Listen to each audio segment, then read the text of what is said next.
We saw a lot of rainy weather this spring, and that only created prime conditions for mosquitoes and ticks. Now the Kent County Health Department wants you to protect yourself. And this morning, Lisa LaPlante with the Health Department joins us to take a look at what we're dealing with this spring, and it's quite a bit. Let's talk about ticks first. Sure, there are a lot of ticks out there. We were expecting a record year anyway because we had some wet weather conditions early on in the spring. But what we're doing now is we're talking to folks out there who are saying we're seeing ticks on a regular basis. I was out gardening, went out for a walk with my dog, that type of thing. And so we are hearing anecdotally a lot of information about people getting ticks on their clothing, ticks on their gear. So we are putting that word out there that there are a lot out there. If you take a look at a map of Michigan and see where the tick population is, there is a large population of ticks that you'll find along the lake shore. As you move inland, it starts to diminish, and by the time you get to the east side of the state, there's not quite as many. Okay. So a lot of us here in West Michigan like to head out to the lake shore and enjoy the dunes and walking through the different areas. That's an area where you're going to find a lot of ticks. How do we stay away from them? Well, you want to try to stay away from areas that are going to be grassy. You want to stay away from foliage. If you have pets, you want to make sure you're protecting them as well. Wear long clothing, you know, something with longer sleeves, with longer pants, light colored clothing. You want to wear something with 20% DEET in it if you're an adult.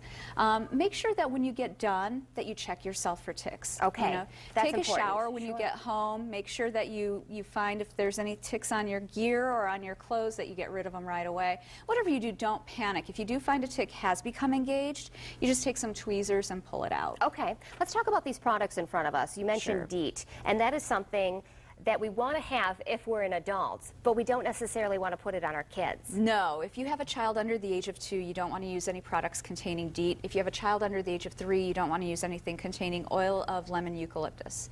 So interesting. Yeah, so these are a couple of items that you want to be careful with if you've got children. And any child under the age of 2 months, you don't want to put any products on at all. Okay, so just keep them use covered. some sort of netting on their stroller is what you need.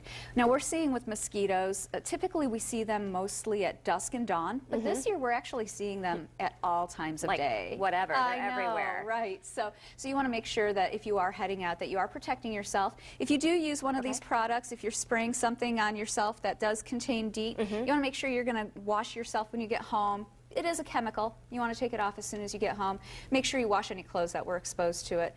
Again, you know, long sleeves. If you wear longer pants, you're going to be covering those areas up. So some things to keep in mind. We talk about putting it on ourselves, and also this is for the yard. You can spray your yard, and I saw a crew doing that to one of my neighbor's yards yesterday. You can have that done that way, or you can buy it. And one of the things you want to do is you want to be careful again with pets. You know, if you've got pets that are sensitive to these chemicals, you want to be very careful. And you might not know that your pet is sensitive to these chemicals. It's a good idea to talk to your veterinarian before you do anything as far as products that are going to protect them against mosquitoes or ticks. Okay. So that you know that you're using the right products and that you're using them properly. We hear a lot of cases where people are putting some of the chemicals on their dogs, and the dogs lick it off and they get sick. And then they get sick, absolutely. Right. Okay. So make sure you're using them properly. Good information. Lisa LaPlante from the Kent County Health Department joining us this morning. Thanks, Lisa. Thank you.